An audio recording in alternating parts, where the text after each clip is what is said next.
이제 14장 마지막 부분으로 가겠습니다만은, 이제 우리가 로마서 12장부터 거듭난 그리스도인이 자기 확인을 하는 사람으로서 세상에 살면서 갖고 있어야 되는 신앙의 확신이 어떤 것인지, 특별히 12장과 13장에서 그리스도인으로서 구원과 속죄의 원리, 특별히 기독교 신앙에 있어서 가장 핵심인 구원의 원리를 우리가 함께 생각했습니다.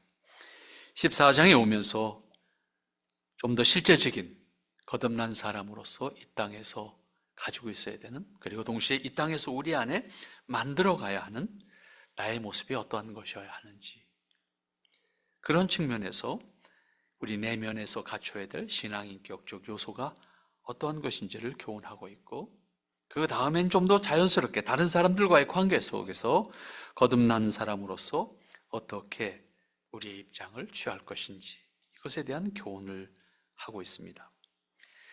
신앙을 자신의 구원과 복 받는 데에만 집중하고 있는 것을 우리가 생각해 보게 됩니다.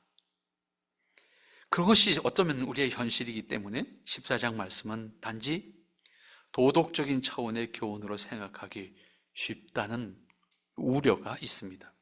그러나 여기서 말씀하고 있는 것은 단지 도덕적인 차원의 교훈이 아닙니다. 거듭난 사람이 반드시 가지고 있어야 되는 거듭난 사람의 증표입니다. 신앙은 인격과 윤리를 동반하는 것으로서 본문의 말씀은 곧 신앙의 본질과 다르지 않기 때문입니다. 그렇기 때문에 거듭난 신앙을 고백한 사람이라면 반드시 자신의 인격에 동반되도록 해야 하는 거듭난 사람의 인격의 요소가 어떠한 것인가, 이것을 우리에게 교훈하고 있는 것이 본문의 말씀입니다. 신앙과 인격이 분리될 수 없다는 것을 교회에 있을 때마다 말씀을 드립니다. 그것을 분리해서 생각하게 되면 온전한 기독교적인 이해가 되지 않습니다. 동시에 대부분의 이교들이 생각하는 신앙이 바로 분리해서 생각하는 겁니다. 초기 기독교에도 그러한 신앙적 요소들이 있어서 기독교가 왜곡되는 순간들을 경험했던 적이 있습니다. 그러면 구체적으로 오늘 교훈하고 있는 것이 무엇입니까? 13절 말씀 먼저 여러분들이 한번 눈여겨보시기 바랍니다. 우리가 다시는 서로 비판하지 말고 도리어 부딪힐 것이나 거칠 것을 형제 앞에 두지 아니하도록 주의해라. 거듭난 사람이 가져야 되는 신앙 인격의 속성입니다. 그렇게 해야 살기 좋아, 그렇게 해야 사람같이 사는 거야, 개념이 아닙니다. 거듭났음은 이 의식이 우리의 행위여야 한다, 그런 의미입니다. 앞에서 기독교 신앙은 인격과 분리될 수 없다는 말씀을 드렸습니다. 그것은 기독교를 온전히 이해하는 데 절대적으로 중요한 표현입니다. 만일 인격과 신앙을 분리해서 생각한다고 하면 기독교는 다른 종교와 같은 종교로 전락합니다. 모든 종교는 단지 자신의 목적을 위해서 종교가 필요합니다. 그래서 종교는 수단으로만 생각합니다. 그런 의미에서 종교는 하나의 수단에 지나지 않게 여기기 때문에 목적만 달성하면 그 과정에 무엇이 됐든 상관이 없다는 생각을 하게 됩니다. 그러나 기독교는 단지 자신의 목적을 위한 수단으로 선택된 종교가 아닙니다. 그렇기 때문에 거듭난 그리스도인은 거듭난 인격을 가진 사람이 되어야 합니다. 거듭난 인격이라고 하는 단어를 신앙인격이란 말로 제가 늘 표현하는데, 우리는 신자로서 거듭난 인격을 가진 사람, 곧 그 거듭난 인격이란 말은 하나님의 형상입니다. 우리 안에 하나님의 형상을 회복해서 가져야 하는 것입니다. 다른 사람들과의 관계 속에서 하나님의 형상을 가진 사람으로서 나가 대할 수 있어야 된다, 그런 의미입니다. 오늘 본문 말씀 13절 보니까 우리가 다시는 서로 비판하지 말자.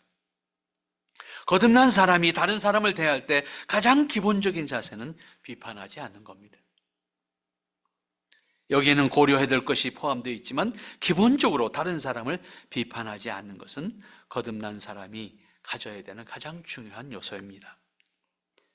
아담의 타락과 함께 인간은 이기적이고 자기중심적인 존재가 되었다는 것을 이제 우리는 인식하고 있습니다. 따라서 항상 자기를 기준으로 다른 사람을 평가하고 비판합니다. 그렇기 때문에 거듭난 사람이라고 하면 자기중심으로 판단하거나 다른 사람을 평가하는 것이 아니라 먼저 다른 사람을 중심으로 그 사람을 바라볼 수 있어야 합니다. 그 사람을 그 사람으로 보아라, 그런 의미입니다. 그것은 그냥 되지 않습니다. 매우 민감하게, 매우 의식적으로 생각하지 않으면 그렇게 되지 않습니다. 그런 의미에서 기독교 신앙은 매우 생각하지 않으면 안 된다는 의미를 가지게 됩니다. 현실에서 자신의 생각과 상대의 입장을 교차해서 바라보고 생각할 수 있어야 하기 때문입니다.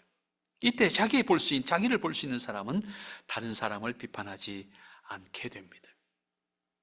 왜냐하면 그 사람의 모습이 곧 자신의 모습과 다르지 않기 때문입니다. 그리고 하시는 말씀 뭡니까? 부딪힐 것이나 거칠 것을 형제 앞에 두지 않도록 해라. 조금 더 적극적이에요. 단순히 비판하지 않는 것으로 끝나지 말고 그에게 장애물이 되거나 그에게 혹 분노하게 하거나 그가 혹 오해할 수 있는 일들을 그 앞에 두지 말아라. 만들어내지 말아라. 그런 얘기. 이 역시 자기 중심으로 생각하지 않고 다른 사람을 중심으로 생각할 것을 말씀하는 것을 전제합니다. 거듭난 사람이 먼저 적극적으로 감당해야 될 것은 말씀하시는 것인데, 그것은 다른 사람이 부딪히거나 그것으로 인해서 거칠 것이 있는가를 먼저 생각해보고 내가 그것을 행하거나 말하거나 그리고 그 앞에 두거나, 내가 행한 것을 통해서, 내가 둔 것을 통해서, 내가 제시한 것을 통해서 다른 사람이 그것으로 말미암아 어려움을 겪지 않도록, 혹은 잘못 생각하지 않도록, 혹은 분노하지 않도록 그 거리를 두지 말아라, 이런 표현이었습니다. 이것은 매우 중요한 것을 우리에게 교훈하는 말씀입니다. 내가 다른 사람의 누가 되지 않고 혹이라도 나로 인해서 실족하지 않도록 주의해야 될 것을 교훈하고 있는 말씀입니다. 내 말 한마디가 혹은 내 행동 하나가 또 다른 사람을 실족하게 하는 어떤 것이든 발생하지 않도록 해라. 나를 위해서가 아닙니다. 그 사람을 위해서. 우리는 항상 나를 중심으로 생각하잖아요. 그런데 다른 사람을 위해서 내가 어떻게 할 건가? 그 사람과의 관계에서 내가 어떻게 할 건가? 신앙의 문제도 다르지 않아요. 서로의 생각을 나누고 학문적인 사고와 체계를 정당하고 논리적으로 분석하고 비판하는 것은 서로 공유한 가치이기 때문에 비판할 수 있습니다. 그것은 비판을 위한 것이 아닙니다. 이것은 받아들일 수도 있어야 돼요. 받아들이지 못하면 바르게 판단할 수가 없습니다. 성장할 수도 없습니다. 정당한 비판을 수용할 수 있는 의식도 준비되어져야 합니다.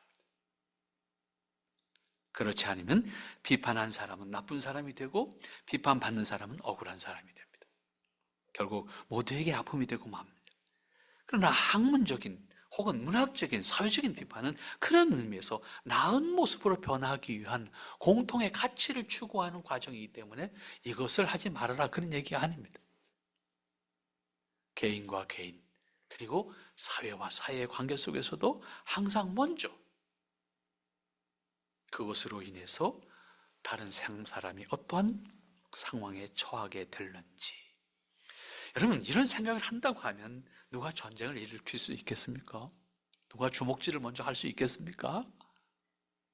항상 나 먼저 생각하기 때문에 가능한 겁니다. 그러나 거듭난 사람에게 있어서 특별히 가족에서 이웃과의 관계 속에서 함께하는 지체들과의 관계에서 항상 우리가 훈련되어져야 될 것이, 나로 말미암아 다른 사람이 이것을 통해서 어려움을 겪는다고 하면 그렇지 않도록 내가 할 수 있는 일이 뭘까? 혹은 내가 하지 말아야 될 것은 뭘까를 생각할 수 있어야 돼요. 하는 말도 절제할 수 있어야 되고, 또 하고 싶지 않지만 내가 감당해 줘야 될 것도 있는 부분, 철저하게 그러한 의식 속에서 우리의 삶이 훈련되어져야 되는데, 가장 먼저 어디에서? 가정에서, 가족들과의 관계 속에서. 이것이 이루어지면 가정이 화평합니다. 그리고 그것이 훈련되어지는 것이 교회입니다. 그리스도인으로 말하면. 그리고 여러분들과 함께하고 있는 이웃들과의 관계 속에서 그렇게 우리 자신들이 만들어진다고 하면, 오늘 여러분들에게 제목으로 드린 것이 사실은 쭉 가면 어디쯤에 있는가 하면 18절 말씀에 있습니다. 이로써 그리스도를 섬기는 자는 하나님을 기쁘게 하는 사람이고, 두 번째는 사람에게 칭찬받는 사람이다, 이 얘기예요. 이게 거듭난 사람의 모습이다, 그 말. 거듭난 사람의 모습은 하나님을 기쁘시게 하는 사람이고 사람에게 칭찬받는 사람이고, 이런 뜻입니다. 이것이 우리 자신이 감당해야 될, 우리 자신 안에 만들어 가야 될 신앙인격의 모습이다.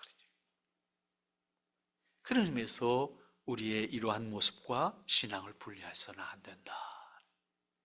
인격과 신앙을 분리해서도 안 되고 우리의 생활과 신앙을 분리해서도 안 된다라고 하는 말씀을 드리는 겁니다. 그 다음 14절 말씀으로 갑니다. 15절 말씀까지 내가 주 예수 안에서 알고 확신하노니 무엇이든지 스스로 속된 것이 없으되 다만 속되게 여기는 그 사람에게는 속되니라. 만일 음식으로 말미암아 내 형제가 근심하게 되면 이는 내가 사랑으로 행하지 아니함이라. 그리스도께서 대신하여 죽으신 형제를 내 음식으로 말미암아 망하게 하겠느냐. 이 말씀을 이해하기 위해서는 먼저 뭘 생각해야 되냐면 하나님의 창조에 대해서 생각하면 됩니다. 하나님께서 창조하신 모든 것은 완전하신 것입니다. 그리고 하나님께서 그것을 창조하시고 기뻐하셨습니다.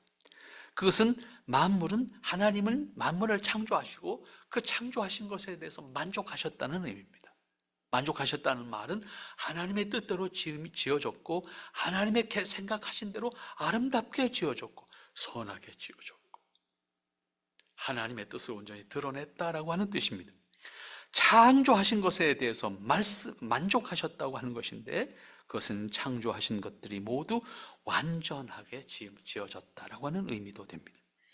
하나님께서 가지고 계셨던 생각과 일치했다는 의미입니다. 어느 것도 불완전하거나 부족한 것이 없이 창조자로서 만족하셨다는 의미입니다. 그런 의미에서 하나님의 창조하신 모든 것은 완전한 것이었습니다. 그렇다고 하면, 이 사실을 믿는 그리스도인 입장에서 그렇다고 하면 세상에 어떤 것도 속되거나 악한 것이 존재하지 않는다라고 하는 것도 생각해야 됩니다. 실제로 하나님의 창조를 믿는 것은 그런 것입니다. 이 사실을 전제한다고 하면 어떤 것도 속된 것이 없습니다. 다만 문제는 아담의 타락 이후에, 인간의 타락 이후에 인간의 생각입니다. 그것을 사용하거나 행하는 사람의 문제다, 그 말입니다. 아무리 선하고 아름다운 거지만 그것을 악하게 사용하면 많은 사람이 고통을 당하게 될 겁니다. 아무리 아름다운 것이지만 그 아름다운 것을 욕심으로 행하게 되면 또 다른 악이 될 겁니다. 아담의 타락과 함께 인간이 그렇게 변했기 때문입니다. 앞에서 반복해서 말씀드리고 있는 것처럼 하나님의 창조에 부족함이 있는 것이 아니라 피조물의 주인공으로 지음받은 인간이 타락과 함께 문제를 만드는 주인공이 됐다고 말입니다. 따라서 사물에 대해서도 이기적으로 보지 말고 그 자체를 아름답게, 그 자체를 있는 그대로 볼 수 있다고 하면 더 많은 것을 기뻐할 수 있고 더 많은 사람이 함께 할 수 있게 된다는 의미입니다. 그러나 자기 중심으로만 생각하면 아무리 아름다운 것도 아름답게 바라볼 수 있는 여유가 없습니다. 다른 사람이 기뻐하는 것을 함께 기뻐할 수 있는 여유가 없습니다. 오히려 다른 사람이 기뻐하는 것을 배아파합니다. 시기합니다. 그리고 스스로 속된 것이 없으되 다만 속되게 여기는 그 사람에게는 속되니라고 말씀하신 것처럼 결국 자기 문제, 사람 문제, 아름다운 것을 아름답게 볼 수 있는 여유가 없고 선한 것을 선하게 나눌 수 있는 의식이 없다고 하면 아무리 좋은 것이 주어져도 그것은 원망과 불평과 그리고 탄식의 도구가 될 뿐입니다. 그 예를 15절로 이어서 말씀하시는 겁니다. 음식의 얘기입니다. 같은 맥락이기도 하고요.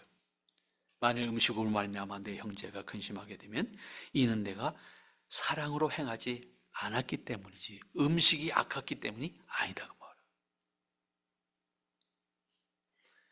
특별히 개종한 이방인들에게 유대인들이 제사 음식을 먹는 것에 대해서 정죄하거나 비판한다고 하면 그들은 모두 실족할 수밖에 없을 겁니다. 만일 그러한 상황이 만들어진다고 하면 그 일에 대해서 유대인들, 곧 제사 음식을 먹지 않는 사람들은 사랑으로 행하지 않은 것이라는 말씀입니다. 음식 자체가 악하거나 음식 자체가 죄가 되는 것이 아닙니다. 문제는 사람입니다.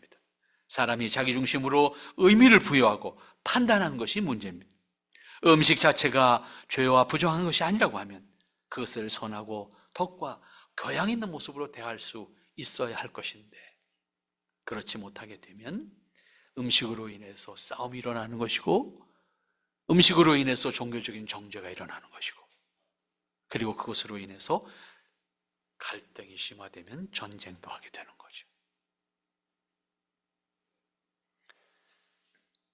덧붙여서 말씀하십니다. 그런데 그렇게 실족당하는 형제가 있다고 하면 그리스도께서 대신하여 죽으신 형제를 내가 그 음식으로 말미암아 망하게 하는 것과 같다. 이것이 15절 말씀에서 이어지는 말씀 아닙니까? 예수님은 그 사람을 위해서 십자가에서 죽으심을 자처했는데 정작 사람이 그를 실족하게 한다는 것은 결코 있을 수 없다는 말씀입니다. 예수님은 그 사람을 위해서 인간으로 오셨고 인간에 의해서 죽임을 당하셔서 속죄와 구원을 완성하여 주셨습니다. 그런데 정작 사람들은 그 사람을 음식 때문에 실족하게 만든다고 하면 그리고 음식 때문에 기독교 안에 들어오지 못하게 한다고 하면 용납될 수 없다는 말씀입니다. 특별히 사람에 대해서 한 번 더 생각할 수 있는 여유를 가지게 하는 말씀입니다. 거듭난 사람은 다른 사람과 사물까지도 그 자체로서 아름다움을 찾아볼 수 있어야 합니다.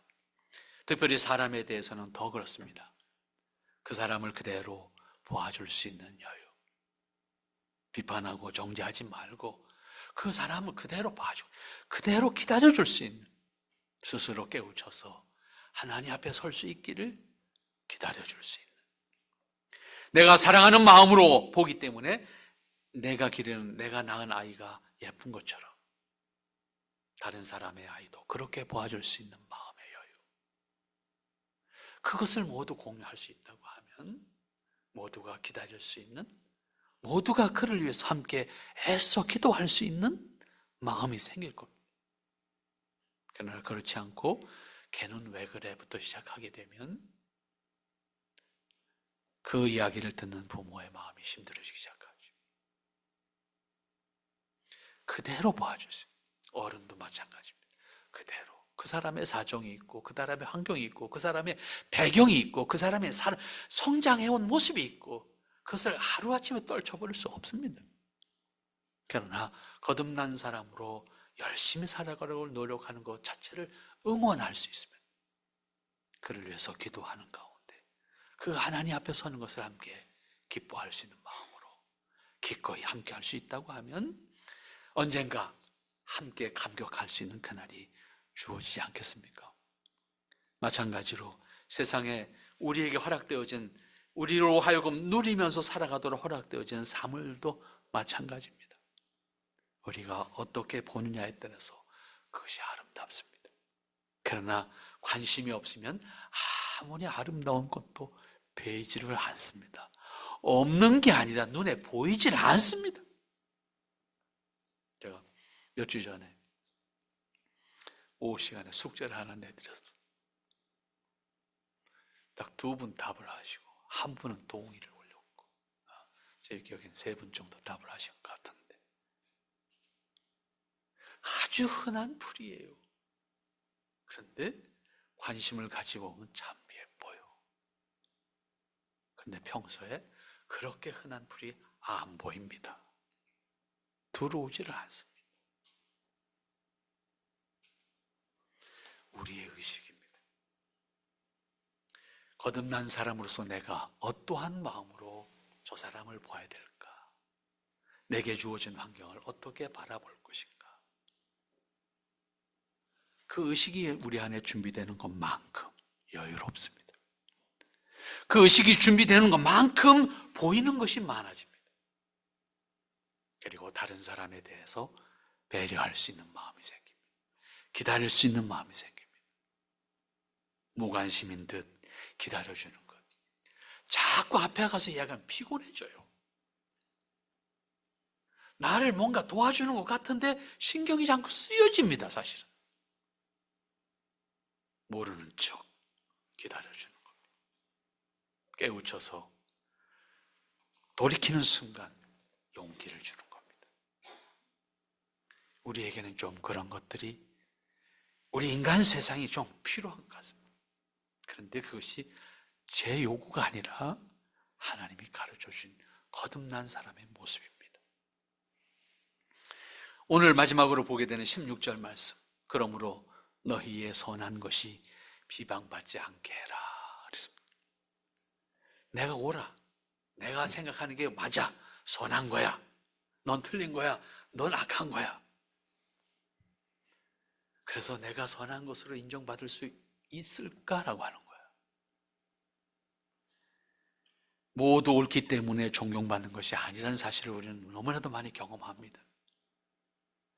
옳은 것이 사람들에게 존경과 감사를 동반할 수 있어야 하는데 옳긴 옳은데 존경할 수가 없어. 사람들의 지지를 못 받아. 왜? 여기에 문제가 있어요. 틀렸기 때문이 아니에요. 옳아요. 그런데 왜 지지를 못 받을까?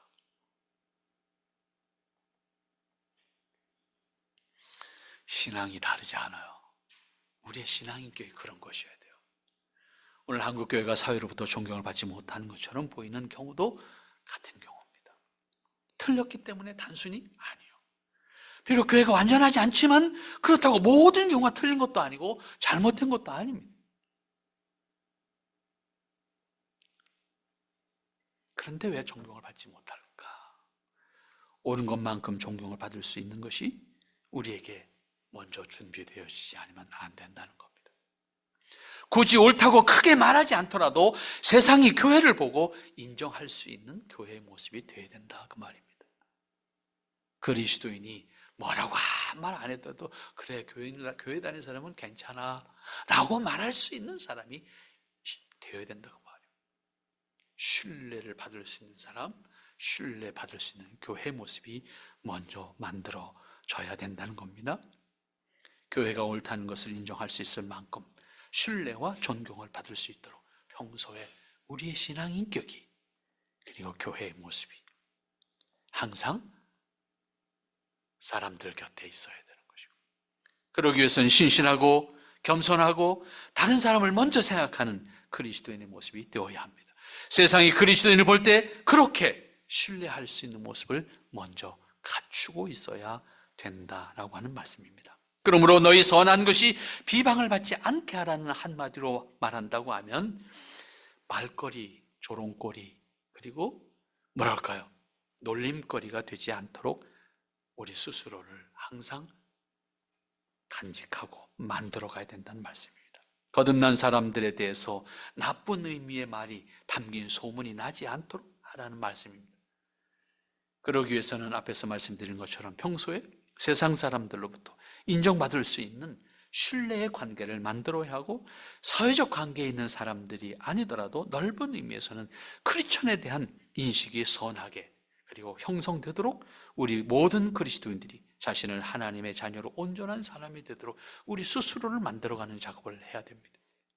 그렇게 함으로써 거듭난 사람으로서 그리스도인을 대할 때 누구든지 그리스도인 하면 떠오르는 그 이미지가 신뢰할 수 있는 사람, 선한 사람, 그리고 뭔가 우리와는 격이 달라 라고 인식되어 줄 수 있는 그러한 사람으로 세상 사람들에게 인식될 수 있도록 그리스도인의 모습이 만들어져야 된다는 겁니다. 더 넓게는 그리스도인에 대한 이미지가 선하고 존경받을 수 있도록 우리 스스로를 만들어야 한다는 의미입니다. 당연히 한 사람의 노력으로 될 수 있는 것이 아닙니다. 모든 그리스도인이 이 일에 곧 자기 스스로가 하나님 앞에서 사람들과의 관계 속에서 신뢰와 존경을 받을 수 있고, 동시에 그 사람이 살아가는 모습이 닮아가고 싶은, 나도 저 사람처럼 또 닮고 싶다. 저 사람이 뭔데 저렇게 살지? 저렇게 살고 싶다 라고 생각할 수 있는 그런 모습이 그리스도인에게 있어야 하는 겁니다. 이것은 거듭난 사람의 성숙한 신앙 인격이 준비되어야 할 것을 말씀하시는 것이라고 저는 다시 한번 말씀드리고 싶습니다. 늘 강조하지만 기독교의 복음은 단지 속죄와 구원으로 끝나는 것이 아닙니다. 창조하셨던 본래의 모습을 이 땅에서 회복해가는 모습으로 하나님 앞에 영광을 돌리는 것이고, 우리는 그 회복되어져 가는 모습을 스스로 기뻐하는 것이고, 그러한 삶을 누릴 수 있는 이 땅에서의 기회를 허락받은 겁니다. 그러므로 구원받았다는 것으로 만족하고 멈춰서는 안 됩니다. 거듭난 은혜를 아는 사람이라고 하면 하나님 나라에 합당한 자신을 만들어야 하고, 하나님 나라에 합당한 자신의 모습으로 이 땅에서 나의 삶을 구현해 나가도록 하는 노력이 있어야 돼요. 자신이 하나님 나라에 합당한 사람인지에 대한 끊임없는 깨달음과 함께 부족한 것이 무엇인지를 깊이 생각하고 나를 하나님의 형상에 합당한 사람으로 만들어가는 애씀이, 몸부림이, 기도함이 있어야 된다고. 하나님의 형상으로서 자기가 어떤 모습이어야 하는지를 고민해야 되는, 생각해야 되는. 그런데 이 생각이 없이 단지 나는 크리스찬이야, 종교적인 행위로서 나의 의무는 끝났다고 생각하면 그리스도인으로서의 변화가 동반되지 않습니다. 그리스도인으로서의 삶을 누릴 수가 없습니다. 종교적 행위로 만족하는 사람이 되고 만다는 겁니다. 하나님의 형상으로서 자신을 만들기 위해서 하나님의 형상을 깊이 깨닫고 스스로 그 하나님의 형상에 합당한 내가 되도록 나를 고민하고 나의 생활을 고민해 나가는 그런 과정 속에서 나를 먼저 생각하고, 그리고 다른 사람을 생각하고, 가족을 생각하고, 내가 할 도리가 뭔가, 내가 해야 될 일이 뭔가, 내가 하나님 앞에서 어떠한 모습으로 살아갈 때 내 가족이 나를 신뢰하고 나를 존경하고, 그리고 내 이웃이 나를 신뢰하고 나를 존경할 수 있을까? 하나님 앞에 참으로 감격과 의연함을 가지고 살아갈 수 있는 그런 모습이 우리에게 있어야 될 겁니다. 세상으로부터 존경과 칭찬을 받을 수 있는 사람이 되기 위해서 자신에 대한 성찰과 자아 형성을 위한 수고를 감당해야 된다, 그런 의미입니다. 단지 예수님을 믿는 지 오랜 시간이 지났기 때문에 저절로 변하거나 저절로 내 인격이 완성될 수 있다고 생각하면 착각입니다. 이 과정에서 자신 안에서, 내 안에서 치열한 노력이 있어야 합니다. 계속되는 깨달음, 계속되는 회개, 계속되는 성찰, 스스로 자신에 대한 책망, 하나님 앞에서 신실하게 서야 하겠다는 자신의 의지, 하나님 앞에 경건하게 서겠다라고 하는 자신의 의지가 분명히 자기를 움직이도록 만들어 가야 합니다. 세상을 향해서 하나님의 사랑을 담아내야 되고, 세상을 향해서 하나님의 뜻을 드러내야 하고, 거기에 내가 어떻게 신실하게 응답할 것인가? 신실하게 살아가는 모습을 세상이 부러워할 수 있도록 자신과 자신의 삶을 만들어야 됩니다. 나의 모습으로 세상이 실족하지 않고 오히려 나의 모습으로 세상이 닮아가고 싶은, 배우고 싶은, 그렇게 살아가고 싶은 그러한 사람으로서 굳이 보여주기 위해서가 아니라 내가 그렇게 신실하게 살아가다 보면 언젠가 나를 닮아가고 싶은 사람이 주변에 생기는 거야. 초기에 수도원 운동이 일어나기 전입니다.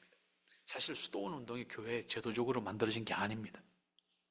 개인적인 수도하는 삶을 살기를 원하는 사람들이 개인적으로 광야에 나가서, 공동묘지에 가서, 사막에 나가서 깊은 산속에 들어가서 은거하는 생활을 시작합니다. 그러한 사람을 보고 한 사람, 두 사람 모여들기 시작합니다. 나도 이 사람처럼, 나도 이 사람처럼, 이렇게 된 거죠. 그 사람들이 모이니까 그다음에 어떻게 해요? 모이니까 이게 나중에 교회 제도로 들어오게 됩니다. 관리를 해야 돼. 그리스도인의 모습은 지역사회에서 그런 사람들이 돼요. 그리스도인의 모습을 보고 닮고 싶고 따라가고 싶고 같이 하고 싶고.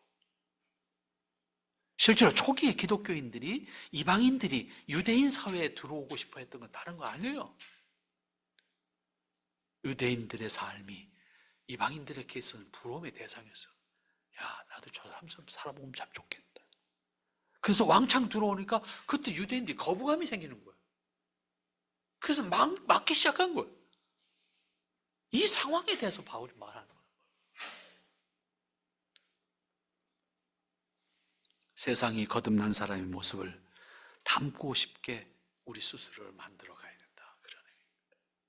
누가 보더라도 거듭난 그리스도인을 대할 때 존경하고 싶은 모습이어야 된다 하는 말입니다. 가장 가까운 사람 가운데에서 내가 정말로 닮아가고 싶은 사람이 있다면 그 사람 가장 복 있는 사람입니다. 동시에 내가 그런 사람이라고 하면 내 주변에 있는 사람들이 복 있는 사람입니다. 그런데 사람을 따라가다 보면 실망하게 됩니다. 그것도 사실이에요. 그러나 그럼에도 불구하고 우리가 함께 정말로 닮아가고 싶은 사람의 모습으로 살아가는 거죠. 닮고 싶은 사람이 누굽니까? 분명하게 말합니다. 예수 그리스도가 인간으로 오신 이유가 다른 데 있지 않아요. 보이지 않는 하나님이 보이는 모습으로 오신 이유는 가장 중요한 것은 속죄 사역을 위해서 감당하기 위해 오신 것입니다. 동시에 우리로 하여금 사람으로 살아가는 모습을 우리에게 보여주신 것입니다. 그리고 먼저 깨닫고 먼저 하나님의 사람으로 살아가는 사람들이 내 옆에 있다면 그 사람은 행복한 사람입니다. 그러한 지도자가 이 땅에 있다면 그 나라는 행복한 나라입니다. 비록 완전하지 못하더라도 닮고 싶다는 것은 가능성이 있는 겁니다. 그 끝은 하나님의 형상이어야 된다는 것을 잊어서는 안 됩니다. 어떠한 한 개인이 자신이 생각하는 자기가 아닙니다. 우리가 우리가 회복해 가야 하는 것은 하나님의 형상입니다. 하나님의 형상으로서 나를 만들고 하나님의 형상으로 내가 만들어지기를 기뻐하는 관계 속에서 함께 이 땅에서 하나님의 형상을 회복하면서 하나님의 형상을 함께 닮아가는 아름다운 모습으로 승리할 수 있는 여러분들 될 수 있기를 바랍니다. 기도합니다. 거룩하신 아버지 하나님, 은혜와 사랑을 무한히 감사합니다. 하나님의 사랑과 하나님의 기뻐하심과 하나님의 뜻을 저희에게 세워주시고 인도해 주시니 감사합니다. 아버지 하나님의 거룩하심과 기뻐하심을 이루어 행할 수 있도록 축복해 주시옵시며 아버지 하나님의 거룩하심과 기뻐하심으로 승리하도록 하나님께서 인도하여 주시옵소서. 아버지께서 원하시는 모습, 아버지께서 기뻐하시는 뜻을 우리 안에 간직하고 하나님의 형상을 우리 안에 회복시켜 나가는 믿음의 삶이 있기를 원합니다. 주님 축복하소서. 주님 강권하소서. 주님의 역사하심이 우리 안에 있도록 축복해 주시옵소서. 아버지 하나님의 사랑과 은혜로만 함께해 주시옵기를 간절히 빌고 소망하오니 주님 역사하시는 바 아버지 하나님의 크신 역사가 우리 모두에게 넘치게 하시고 충만케 하시고 강건케 하옵소서. 주님 바라신 아름다운 역사와 은혜로만 충만케 하여 주시어서 아버지 하나님의 크신 역사가 우리의 삶을 통해서 드러나게 하시고 그 영광이 하나님께 돌려지며 그 영광에 동참하는 모든 지체들과 함께 하나님 앞에 감격할 수 있는 우리의 나날이 될 수 있도록 축복해 주시옵소서. 예수님의 이름으로 기도하옵나이다.